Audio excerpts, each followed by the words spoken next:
চিত্রনায়ক ইলিয়াস কাঞ্চন নেতৃত্বাধীন নতুন রাজনৈতিক দল জনতা পার্টি বাংলাদেশকে অর্থায়ন করেন বিদেশি গোয়েন্দা সংস্থার এজেন্ট দাবি করা এনায়েত করিম চৌধুরী।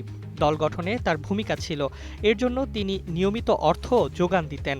এনায়েত করিম চৌধুরীকে গোয়েন্দা পুলিশের জিজ্ঞাসাবাদে উঠে আসে এসব তথ্য। এদিকে নিজেকে সিআইএ এজেন্ট দাবি করা বাংলাদেশি বংশোদ্ভূত রহস্যময়ী মার্কিন নাগরিকের একজন বেতনভুক্ত সহযোগী গোলাম মোস্তফা আজাদকে গ্রেপ্তারের পর রিমান্ডে নেওয়া হয়েছে। জিজ্ঞাসাবাদে উঠে এসেছে দুজন উপপুলিশ মহাপরিদর্শকের সঙ্গে তাদের কার্যক্রমে ঘনিষ্ঠ যোগাযোগের বিষয়টি।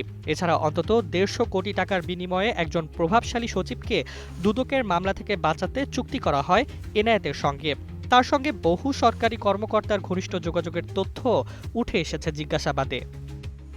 কর্মকর্তারা বলছেন, জনতা পার্টি আত্মপ্রকাশের সঙ্গে এনায়েত করিম চৌধুরী শুরু থেকে জড়িত।